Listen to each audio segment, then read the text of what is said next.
بسم الله الرحمن الرحيم قل يا أيها الكافرون لا أعبد ما تعبدون ولا أنتم عابدون ما أعبد ولا أنا عابد ما عبدتم ولا أنتم عابدون ما أعبد لكم دينكم ولي دين.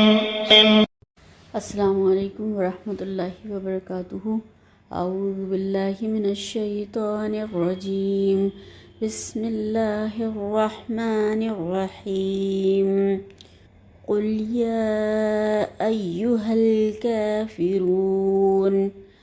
لا اعبد ما تعبدون ولا انتم عابدون ما اعبد ولا انا عابد ما عبدتم ولا انتم عابدون ما اعبد لکم دینکم ولی دین. قل کہہ دیجئے یا ایہا اے کافرون کافروں، لا نہیں، اعبدو میں عبادت کرتا ہوں، ماں جن کی، تعبدون تم عبادت کرتے ہو، و اور لا نہ، انتم تم، عابدون عبادت کرتے ہو، ماں جس کی، اعبدو میں عبادت کرتا ہوں، ولا اور نہ، انا میں، عابدم عبادت کرنے والا ہوں، ماں جن کی، عبدتم تم نے عبادت کی، ولا اور نہ، انتم تم، عابدون عبادت کرنے والے ہو، ماں جس کی، اعبدو میں عبادت کرتا ہوں، لکم تمہارے لیے، دینکم دین تمہارا، ولیہ اور میرے لیے، دینی میرا دین. نحمدہ ونصلی علی رسولہ الکریم. رب اشرح لی صدری ویسر لی امری واحلل عقدۃ من لسانی یفقہوا قولی. اللہم ارنا الحق حقا وارزقنا اتباعہ وارنا الباطل باطلا وارزقنا اجتنابہ، آمین یا رب العالمین. الحمدللہ، اللہ تعالیٰ کا شکر احسان ہے. آج ہم سورہ کافرون کی تفسیر کریں گے اور اس کو سمجھنے کی کوشش کریں گے انشاءاللہ تعالیٰ. اللہ تعالیٰ ہماری مدد فرمائے اور ہمیں اس پر بہترین عمل کرنے والوں میں شامل فرما لے. مکہ کے بھی آخری دور میں نازل شدہ صورتوں میں سے ہے اور یہ مجمع عام میں پڑھی گئی، اور اس میں کافروں کو خطاب ہے کہ جو مان نہیں رہے تھے. ان کی زبانیں انکار کر رہی تھیں مگر ان کے دل اقراری تھے اور وہ آخری وقت تک نہیں مانے. اس لیے اس میں کفار کو مخاطب کر کے اعلان برات کیا گیا ہے کہ ہمارا تم سے کوئی تعلق نہیں ہے، تمہارے لیے تمہارا دین اور ہمارے لیے ہمارا دین ہے. آپ صلی اللہ علیہ وسلم کی دعوت اسلام کے خلاف مشرکین کا مخالفت کا طوفان برپا تھا، لیکن قریش کے سردار اس بات سے بالکل مایوس نہیں تھے کہ اللہ کے نبی صلی اللہ علیہ وسلم کسی نہ کسی طرح سے کسی مصلحت پر ان کو آمادہ کیا جا سکے یا وہ آمادہ ہو جائیں. اس لیے وقتاً فوقتاً وہ آپ صلی اللہ علیہ وسلم کے پاس کچھ نہ کچھ مصالحت کی مختلف تجویزیں لے کر آتے رہتے تھے تاکہ آپ ان میں سے کسی کو مان لیں اور وہ نزاع ختم ہو جائے جو آپ کے اور ان کے درمیان رونما ہو چکا تھا. اس سلسلے میں کئی روایات ملتی ہیں. حضرت عبداللہ بن عباس کی روایت ہے کہ قریش کے لوگوں نے اللہ کے نبی صلی اللہ علیہ وسلم سے کہا کہ ہم آپ کو اتنا مال دیے دیتے ہیں کہ آپ مکہ کے سب سے زیادہ دولت مند آدمی بن جائیں. آپ جس عورت کو پسند کریں اس سے آپ کی شادی کیے دیتے ہیں. ہم آپ کے پیچھے چلنے کے لیے تیار ہیں. آپ بس ہماری یہ بات مان لیں کہ ہمارے معبودوں کی برائی کرنے سے باز آ جائیں. اگر یہ آپ کو منظور نہیں تو ہم ایک اور تجویز آپ کے سامنے پیش کرتے ہیں جس میں آپ کی بھی بھلائی ہے اور ہماری بھی بھلائی ہے. تو اللہ کے نبی صلی اللہ علیہ وسلم نے ان سے پوچھا کہ وہ کیا ہے، تو انہوں نے کہا کہ 1 سال آپ ہمارے معبود لات اور عزیٰ کی عبادت کریں اور 1 سال ہم آپ کی معبود کی عبادت کریں. آپ صلی اللہ علیہ وسلم نے فرمایا اچھا ٹھہرو میں دیکھتا ہوں کہ میرے رب کی طرف سے کیا حکم آتا ہے. اس پر یہ وحی نازل ہوئی قل یا ایہا الکافرون. اور سورہ زمر میں یہی بات اس طرح اللہ تعالیٰ نے ارشاد فرمائی قل افغیر اللہ تأمرونی اعبد ایہا الجاہلون. ان سے کہو اے نادانوں، کیا تم مجھ سے یہ کہتے ہو کہ اللہ کے سوا میں کسی اور کی عبادت کروں؟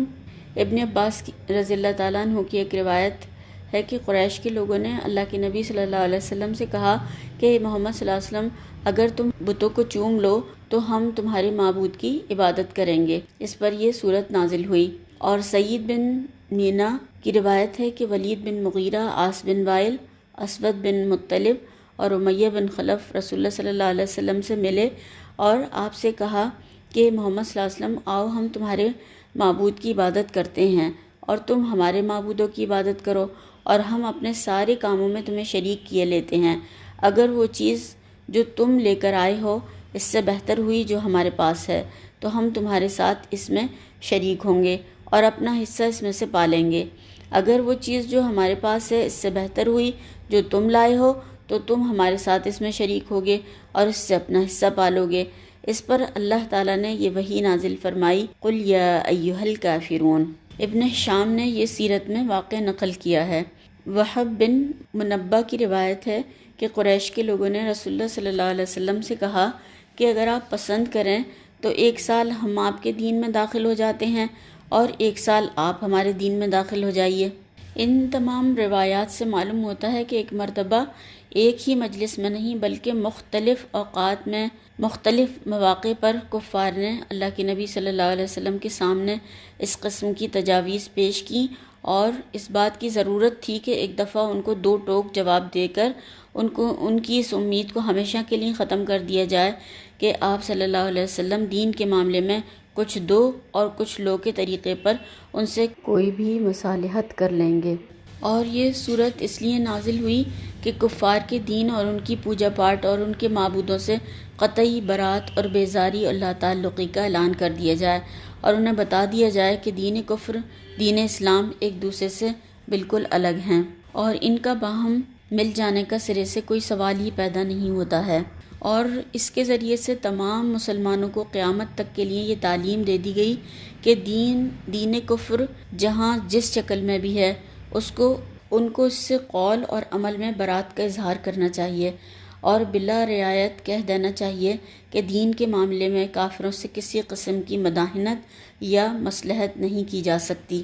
اور صدیوں بعد آج بھی مسلمان اس کو پڑھتے ہیں کیونکہ کفر اور کافری سے بیزاری اور لا تعلقی ایمان کا دائمی تقاضا ہے۔ اللہ کے نبی صلی اللہ علیہ وسلم کی نگاہ میں اس صورت کی بہت زیادہ اہمیت تھی۔ اس کا اندازہ ہم احادیث کے ذریعے بھی لگا سکتے ہیں۔ حضرت عبداللہ بن عمر رضی اللہ تعالیٰ عنہ کی روایت ملتی ہے کہ میں نے بارہا اللہ کے نبی صلی اللہ علیہ وسلم کو فجر کی نماز سے پہلے اور مغرب کی نماز کے بعد کی 2 رکعتوں میں قل یا ایھا الکافرون اور قل ھو اللہ احد پڑھتے ہوئے دیکھا ہے۔ اور یہ روایت مسند احمد، ترمذی، نسائی، ابن ماجہ میں ملتی ہے۔ حضرت خباب کہتے ہیں کہ نبی کریم صلی اللہ علیہ وسلم نے مجھ سے فرمایا کہ جب تم سونے کے لیے اپنے بستر پر لیٹو تو قل یا ایھا الکافرون پڑھ لیا کرو۔ اور آپ صلی اللہ علیہ وسلم کا خود بھی یہ طریقہ تھا کہ جب آپ صلی اللہ علیہ وسلم سونے کے لیے لیٹتے تو یہ سورہ پڑھ لیا کرتے تھے۔ اسے طبرانی نے روایت کیا ہے۔ ابن عباس رضی اللہ تعالیٰ عنہ کا بیان ہے کہ آپ صلی اللہ علیہ وسلم نے لوگوں سے فرمایا، میں تمہیں بتاؤں کہ وہ کلمہ جو تم کو شرک سے محفوظ رکھنے والا ہے وہ یہ ہے کہ سوتے وقت قل یا ایھا الکافرون پڑھ لیا کرو۔ اسے طبرانی نے روایت کیا ہے۔ حضرت انس رضی اللہ تعالیٰ عنہ کہتے ہیں کہ آپ صلی اللہ علیہ وسلم نے حضرت معاذ بن جبل رضی اللہ تعالیٰ عنہ سے فرمایا، سوتے وقت قل یا ایھا الکافرون پڑھ لیا کرو کیونکہ یہ شرک سے برات ہے۔ اسے بہقی نے روایت کیا ہے۔ نوفل بن معاویہ نے رسول اللہ صلی اللہ علیہ وسلم سے عرض کیا کہ مجھے کوئی ایسی چیز بتا دیجئے جسے میں سوتے وقت پڑھ لیا کروں۔ آپ صلی اللہ علیہ وسلم نے فرمایا، قل یا ایھا الکافرون آخر تک پڑھ کر سو جایا کرو کیونکہ یہ شرک سے برات ہے۔ اسے مسند احمد، ابو داؤد، ترمذی، نسائی اور بہقی نے روایت کیا ہے۔ ایک مرتبہ آپ صلی اللہ علیہ وسلم کو بچھو نے کاٹ لیا۔ آپ صلی اللہ علیہ وسلم نے پانی اور نمک منگوایا اور پانی میں نمک ملا کر یہ پانی بچھو کے کانٹے کی جگہ پر لگاتے جاتے تھے اور قل یا ایھا الکافرون، سورہ فلق اور سورہ ناس پڑھتے جاتے تھے۔ یعنی ان صورتوں سے یہ معلوم ہوتا ہے دم بھی کیا جا سکتا ہے۔ اب اس کو تھوڑا سا آیتوں کے حوالے سے دیکھتے ہیں۔ اللہ تعالیٰ نے ارشاد فرمایا، قل یا ایھا الکافرون، اے پیغمبر صلی اللہ علیہ وسلم ان منکران اسلام سے کہہ دو لا اعبد ما تعبدون کہ اے کافروں جن بتوں کو تم پوجتے ہو ان کو میں نہیں پوجتا۔ آپ صلی اللہ علیہ وسلم کے ذریعے یہاں پر اعلان کروایا گیا اور فرمایا کہ آپ کہہ دیجئے کہ میں ان بتوں کو نہیں پوجتا۔ یہاں پر ہم دیکھتے ہیں کہ حکم اگرچہ اللہ کے نبی صلی اللہ علیہ وسلم کو دیا گیا ہے کہ آپ کافروں سے یہ بات صاف صاف کہہ دیجئے، اور یہ مضمون بتا رہا ہے کہ ہر مومن کو وہی بات کافروں سے کہہ دینی چاہیے جو بات کی آیات میں بیان ہوئی ہے، حتیٰ کہ جو شخص کفر سے توبہ کر کے اسلام لے آیا اس کے لیے بھی لازم ہے کہ دین کفر اور اس کی عبادات اور معبودوں سے اسی طرح اپنی برات کا اظہار کر دے۔ قل کہنے کے اولین مخاطب تو آپ صلی اللہ علیہ وسلم ہی ہیں، مگر حکم اللہ کے نبی صلی اللہ علیہ وسلم کے لیے خاص نہیں ہے بلکہ آپ کے حوالے سے، آپ کے واسطے سے ہر مومن کو پہنچتا ہے۔ پھر دوسری چیز اس میں یہ ہے کہ کافر کہہ کر کوئی گالی نہیں دی گئی ہے جو اس آیت کے مخاطب ہیں، بلکہ عربی زبان میں کافر کے معنی انکار کرنے والے اور نہ ماننے والے کے ہیں اور چھپانے والے کے بھی ہیں، جس طرح سے کہ رات کو بھی کافر کہا جاتا ہے کہ وہ چیزوں کو چھپا دیتی ہے، اور کسان کو بھی کافر کہا جاتا ہے کہ وہ بھی بیج ڈال کر زمین میں چھپا دیتا ہے۔ اور اس کے مقابلے میں یہاں پر مومن کا لفظ ہے ماننے والوں کے لیے، یعنی تسلیم کرنے والوں کے لیے، کافر کا نہ ماننے والوں کے لیے اور ماننے والوں کے لیے مومن کا لفظ بولا جاتا ہے۔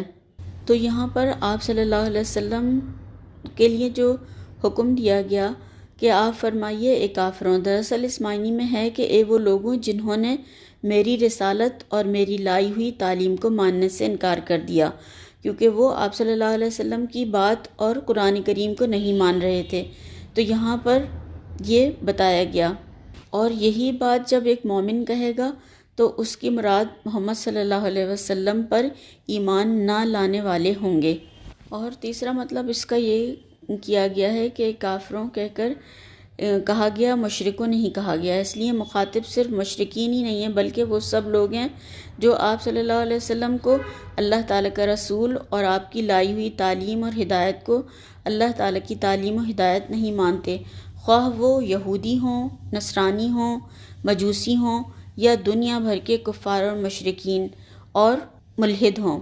اور چوتھا معنی اس کا یہ ہے کہ منکرین کو یہ کافروں کہہ کر خطاب کرنا بالکل ایسا ہی ہے جیسے ہم کچھ لوگوں کو جو ہمارے دشمن ہوں ان سے کہیں کہ اے دشمنوں، یا جو ہمارے مخالفین ہوں ان سے کہیں اے مخالفوں، تو ان کی جو صفت ہے دشمنی اور صفت مخالفت کی بنا پر ان کو اس طرح سے کہا جا سکتا ہے، اور یہ اسی وقت تک کے لیے کہا جا سکتا ہے جب تک کہ ان کے اندر یہ صفت باقی رہے، اور اگر ان میں سے کوئی دشمنی اور مخالفت چھوڑ دے یا دوست اور حامی اور مددگار بن جائے تو وہ پھر اس خطاب کا مخاطب نہیں ہوگا۔ تو پھر جو شخص مرتے دم تک کافر رہے اس کے لیے تو یہ خطاب دائمی ہوگا، لیکن جو شخص ایمان لے آئے تو وہ پھر اس کا مخاطب نہیں رہے گا۔ ہم دیکھتے ہیں کہ پورے قرآن کریم میں کافروں کو اس طریقے سے کسی بھی جگہ مخاطب نہیں کیا گیا، اور یہاں نام لے کر کہا جا رہا ہے کہ اے کافروں۔ جب آپ صلی اللہ علیہ وسلم نے حجت تمام کر دی تھی وہ مان ہی نہیں رہے تھے اور اسی طرح آفر کرتے چلے جا رہے تھے۔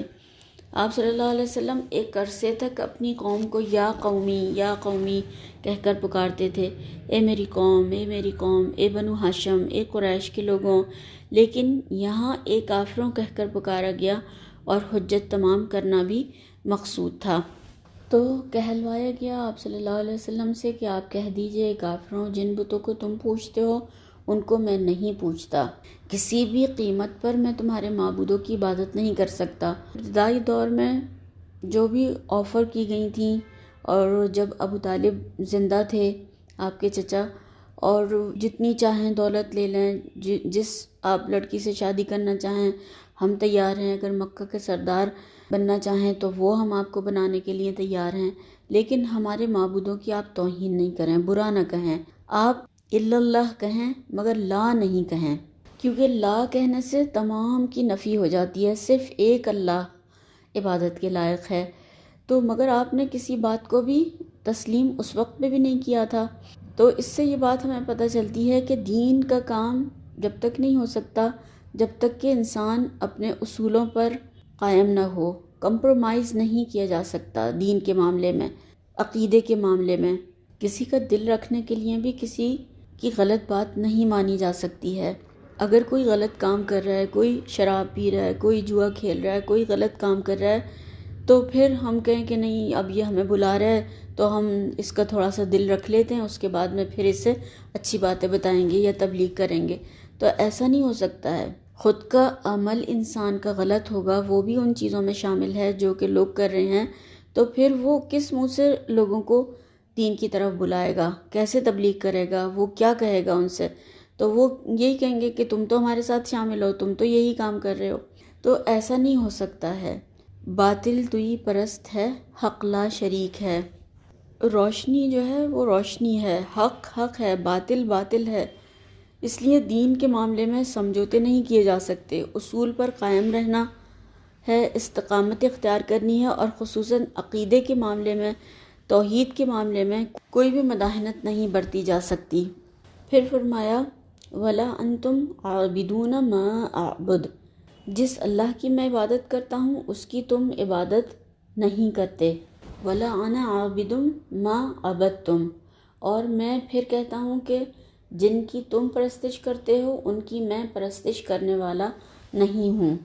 یعنی نہ تو عبادت کی ہے، نہ کروں گا، نہ کر ہی سکتا ہوں.